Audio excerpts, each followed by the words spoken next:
I would like to invite Steve out.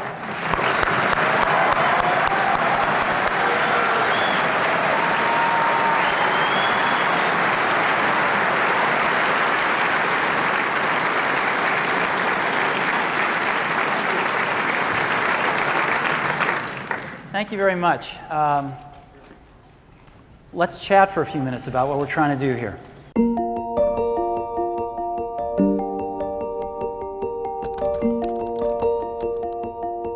In 2000, I made the decision to join Apple, reporting to Steve Jobs. And Steve said, "Ron, I just want you to run retail, and I want to serve people well." I was the vice president that ran all of their Americas and Asia Pacific business.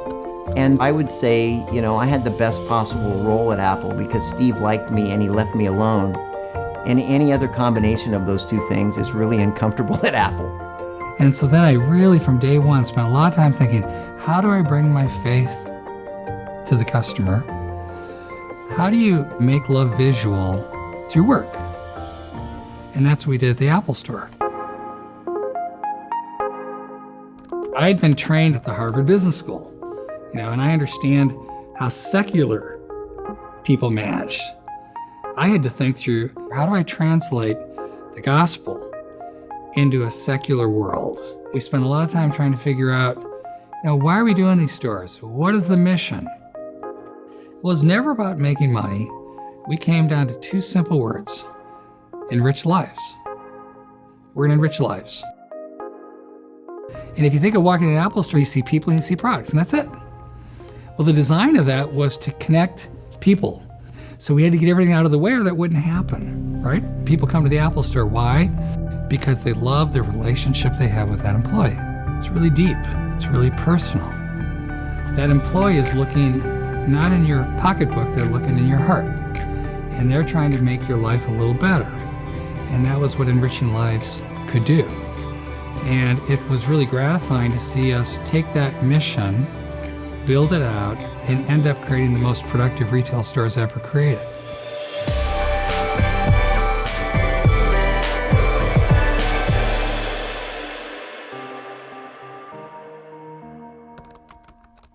Sales in its essence is actually being a servant. You're serving that person to understand them at a deep enough level or an honest enough level to say, I can help you. One of the reasons why Steve wanted me to join Apple is to help change the sales culture.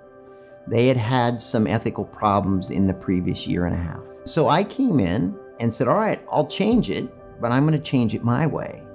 So I actually have something that's affectionately known as JB's Rules of Success, based on biblical principles. And many of my worldwide organizations would keep them on their belt with their badge.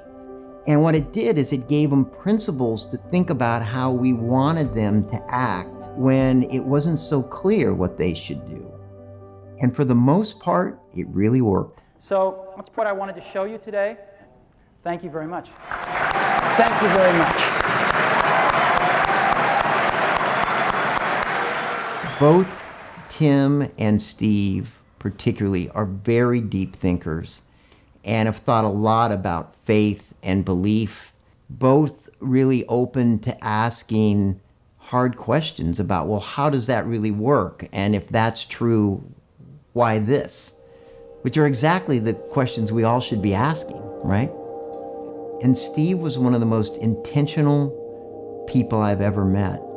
And he was very intentional in those last years about where he spent his time and where he was going to leave his mark and how he was going to leave Apple. And through that, though, there were a lot of us that had a chance to pray for him and encourage him. There was just this sense of him wanting to make every moment count because he wasn't sure how many moments he had left. It was pretty unique to watch.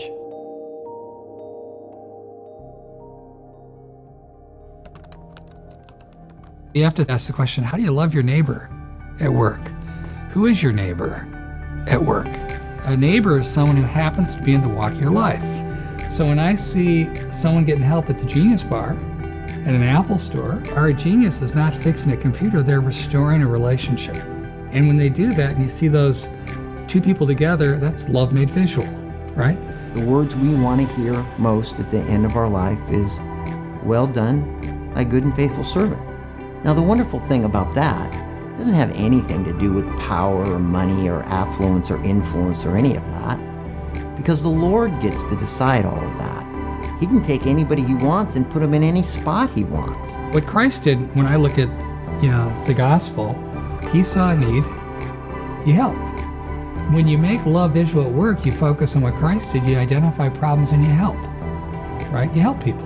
Ultimately, whether you're selling a service or product, whatever you're doing in business, it's about people. And the Lord's in the people business, so we should be too.